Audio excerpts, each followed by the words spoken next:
In the last video, I showed you how the inventory command with the slot 1 method works. In this video, I'm going to show you how the inventory command using the slot 16 method works as well. Now, before we see the actual thing happening with slot 16, I thought some of a bit of a background might help all of us. Now this is the behavior of any ISO 15693 tag. Every tag has got an internal counter. It's also called a slot counter, and this is the 4-bit counter which can go from 0 to 15. The way the counter works is, as soon as the tag receives the very first inventory command, it resets the slot value to 0. And after that, any subsequent EOF command will increment the counter. Now you can think this EOF as a command, a request command with the length is equal to 0. If you remember the request command, we had a flag, we had the command code, and we had a length. So here the length will be 0. So when the length is 0, the command is called the EOF. So we are going to see the structure of the EOF command when I actually show you how the concept is used.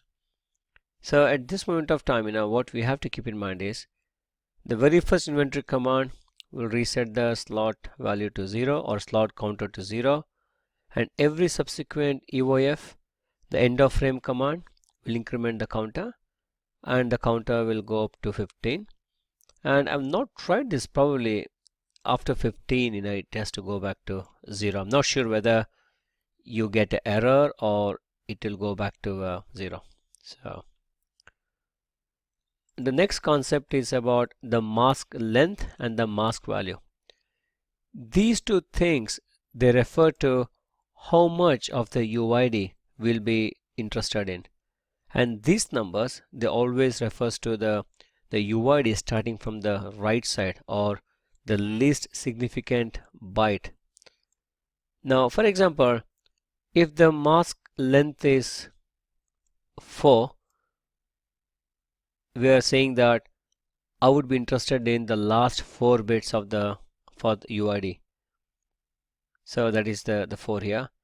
If the mask length is 8, we are saying that we are interested in the last 8 bits, or it also means if we are sending the value to the tag, so we are telling the tag that the mask length is 8 and we are sending the value 44, and use this value 44 to compare with the UID's last 8 bits. So this is all to do with telling the tag to compare our value with its value.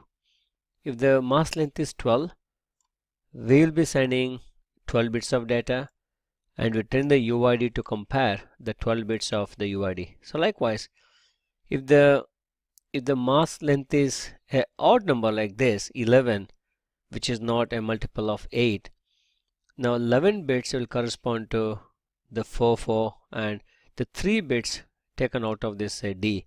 So the binary of D is 1101, and the 3 bits will give you 5, so it's 544. So keep in mind the mask length and the mask value, it refers to the portion of the UID taken from the right. Then this is a combination of the slot number and the mask length and mask value. So now both the slot number and the mask value, they are concatenated. They are not addition, they are concatenated, and to get a final value for the comparison. So here in this example, the mask length is 0, so that means I'm not interested, I'm not passing any mask value. So the only thing that's left here is the slot number. So when the mask length is 0, whatever is the slot number will be the value of the slot plus the mask value. The slot number is 3. The combination of this will give 3. The slot number 15, the combination of that will give you the hex F. And I got one more example in the next slide. Here the mask length is 4, and the combination of slot and the mask value will be, in this case it's 4. So sorry, there is a 0 4, and here it is 1 4. So the 0 is missing there. 1 4. Here it is slot number 2, and mask value 4. It is 2 4, is 3 4, and F4. And this is just a simple a number manipulation thing we discussed, and we're going to see how this concept is used in the slot 16 method. But before I do that, I found two interesting document. Now we have been using this the original, the ISO part 3 document, and there is a nice algorithm here explaining how the slot 16 anti-collision inventory buildup is programmed. And if you go a little bit, probably a little bit down here, and this is exactly how the tag works. See, this is the documentation of the tag, not the reader. Now what the document says is, whatever is the value of the slot counter is compared with whatever mask we sent, and when this, the value of the mask and the slot number, when this matches the UID, so the tag will respond with its respond to the inventory command. So the slot number is not passed by the reader. You know that the slot number is something internal to the tag. The inventory command will be sending the mask value and the mask length. So that mask value concatenated with the slot counter, when the combination of this matches the part of the UID, then the inventory response is sent. Otherwise the tag, and if this does not match, the tag will just ignore it. I found an interesting example in this documentation.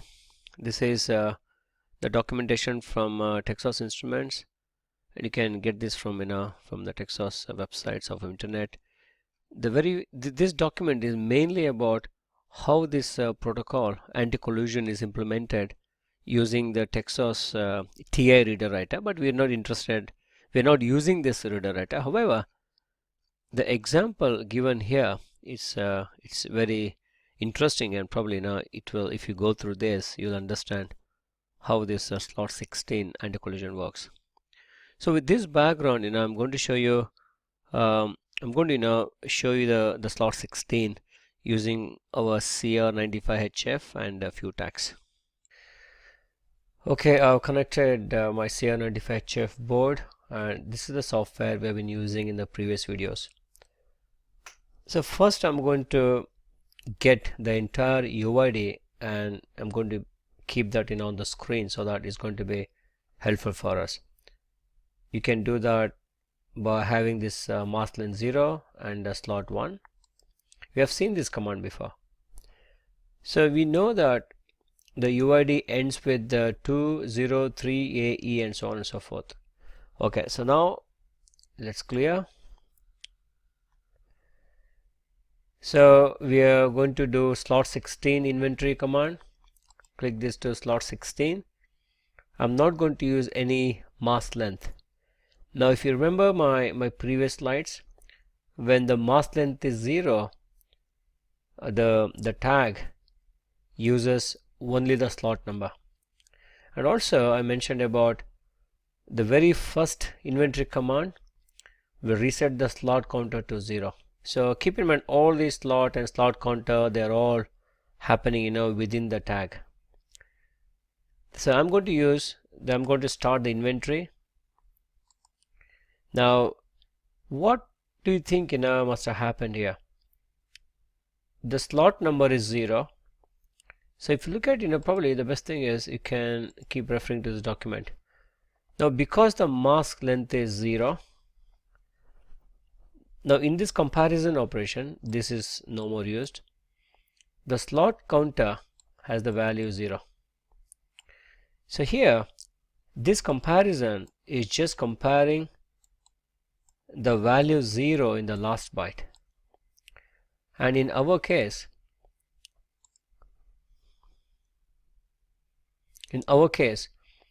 the last byte of the UID, also the UID is gone here, so the last byte of the UID we know it's 2. So I have to go now, I have to start my now the counter is 0 0 0, and we have to go to 1 followed by 2.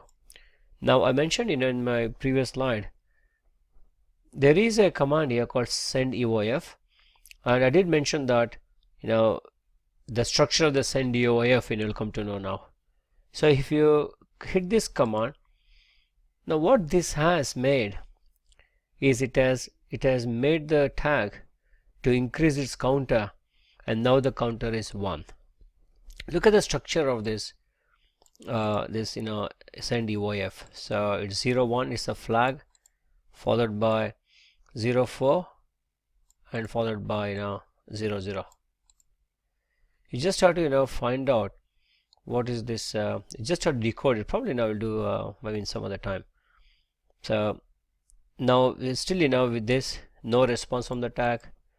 Now if I hit this send EOF now, so we know that the count is going to reach 2, and it's going to do this comparison. The slot 2 is going to match with this, so we're going to expect the tag to return the response to the inventory command. Hit send EOF. Look at that, how cool is that? Okay, so we got the response now. So this is how the slot 16 will work. So I'm also going to place on this one more tag. I have got this tag. I can see here it has got the last byte with the value 4. Now I'm going to hit the next EOF. The next EOF again has increased the counter to 1. Now it is 3. Then the next EOF will make this 4, and I was wrong, sorry. You cannot introduce, I was wrong, apologize for that. You cannot introduce a tag just like that, isn't it? We have to start from the inventory. Now I'm going to keep this aside. Okay, let's start the inventory with the mask 0 inventory. Now it's the first inventory command. The tag will reset the slot to 0. Next, the counter is 1, still no response. Counter 2, no response. Counter 3, no response. Counter 4, I should get a response. Look at that. So here the last byte of the counter, which is this byte did matched. So you can keep on sending EOF, you can. Now I'm going to use multiple tags. So I'm going to place a tag with a UID ending with the 02, and one with the 4, and I got one with the 9. I'm not sure if I place this 3 tags one above the other, or probably just going to spread this out. Yeah. Okay, start the inventory. No response of any type because the slot is 0.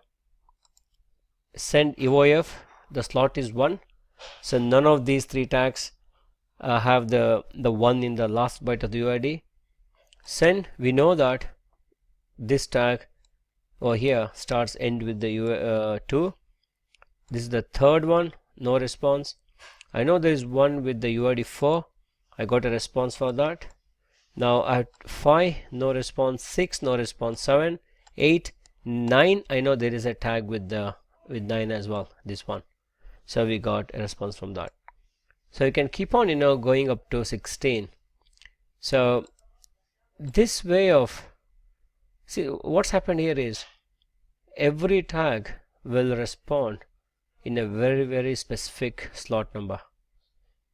So I'm going to try now, with different combinations now. So now I think we are clear. Probably you can introduce the AFY, okay, so and see now whether we have seen how the AFI works with the slot 1. So I'm going to try a few more and until now see that we are comfortable with slot 16. So next I'm going to use some value for mask length and the mask value. Now I have got a tag here. This is a tag IT, and I know that it ends with phi A. I've just written that value here, phi A. So I'm going to tell the tag I'm going to send the mask length as 4 bits and the value is A. So it's also saying like I'm looking for all the tags that ends with A, or whose UID ends with A, and I'm going to start the inventory. Now let's see what exactly has happened here. This is the very first inventory command.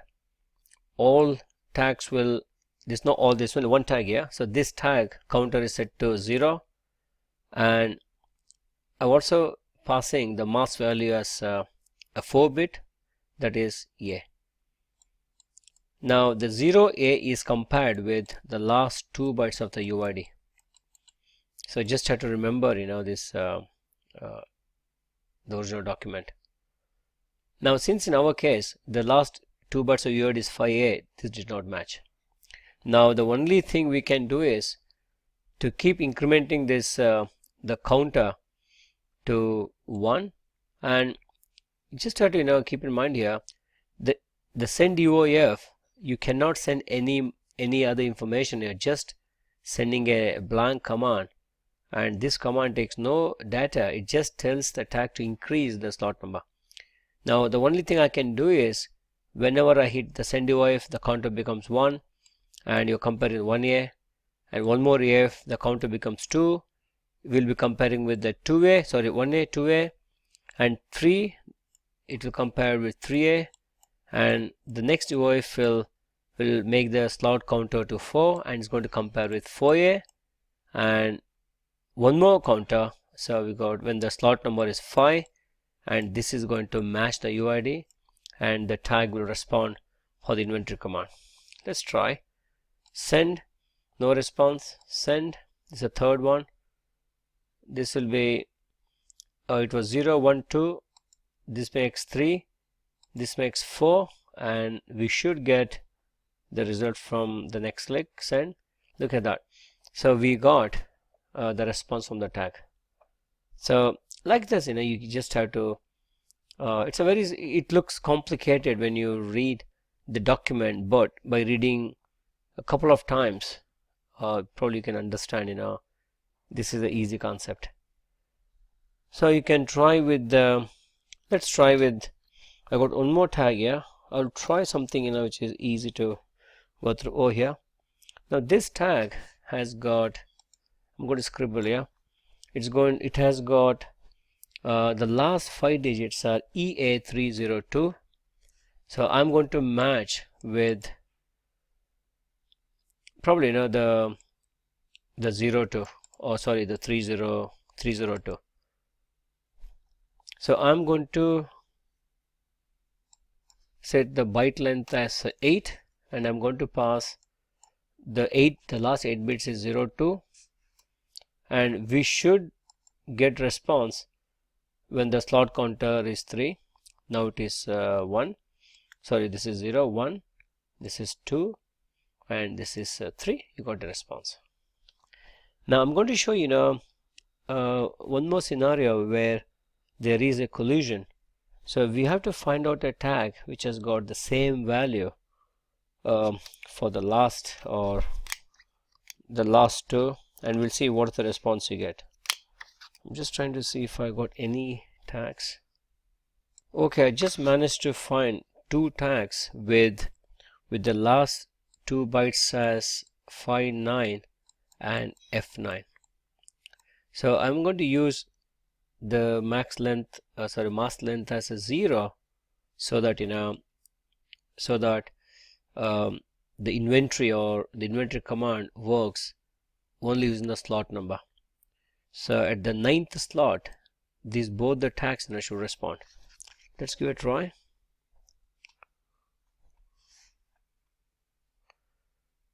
Clear inventory, and sorry, I just had to change this to 0.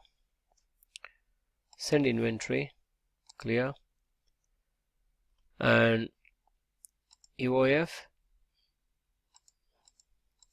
So 4, 5, 6, 7, 8 and 9. Okay, you can see that I got a response here, but however it's quite possible that only one card might have got detected here. So if you say next,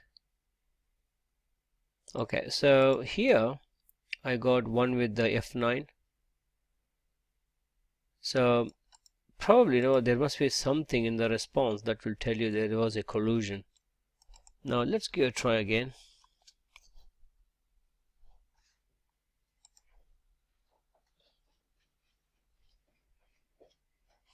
So inventory,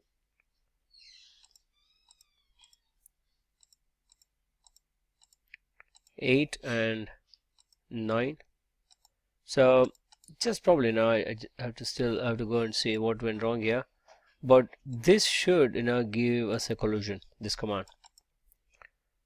Now I'm not very sure whether the collusion is, I don't know if there's a collusion. I think we should never get this response, because this response this is matching the UID of my tag.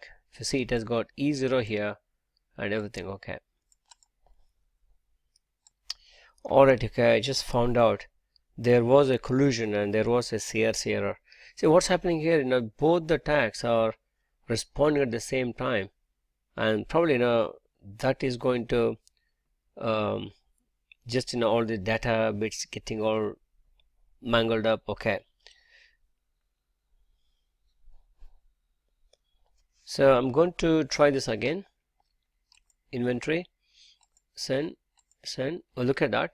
So this looks like, I'm not very sure whether this is a valid UID, but if you look at this response and go back to the CR95 HF documentation, this is the response, and we got everything. We got 80 as a response code, we got the length of the data, we got some data, we got the CRC here, and the last 2 bits, if this is 0, everything is right, CRC is right, and the collusion is, there's no collusion. However, if you look at the value of the last byte, we have got 3. So which is the binary 1 1. So we have got this bit as 1. If it is 1, it says collusion is detected if set, there is a collusion.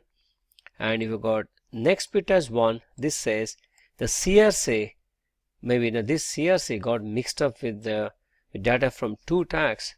So there is the CRC did not match the data. So probably if you are programming this, you have to after you finish, okay, when you get the response from the inventory command, you have to check the value of the last 2 bits. Now if these 2 bits are not zeros, so something has gone wrong. So I think that is how you can detect this collusion, and that was really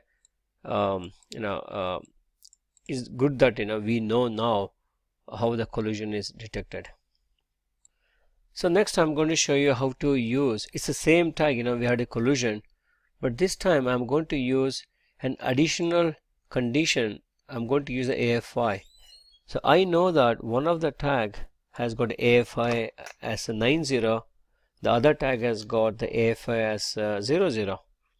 So if I don't use AFI, we have seen there was a collusion when the slot counter was 2. Now I got AFY, and the value of AFY will be 90.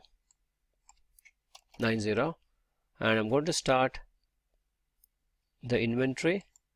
Now this is slot 0 along with the AFI as 90, you can see here. Then send UOF. Now there's no response because the slot number is 1, and the next hit should return a response. Without AFI, we have seen this response had a collision and a CRC error, but with this I'm hoping it should be a right error. So sorry, it should be a valid response. So UOF, look at that. So we got a response with the UID and DSF ID. The last 2 bytes are 00. So this anti-collision mechanism, most often it's all implemented within the software. Within the software, okay, you try to integrate with this ISO 15653 tags. So I hope with probably whatever I mentioned so far, I hope you have understood how the slot 16 thing works. And the next thing, you can go through the document, and there's a nice explanation here. Probably can understand this now as well. Plus you have to go through the original document and read. Probably now you should be able to understand. Thank you.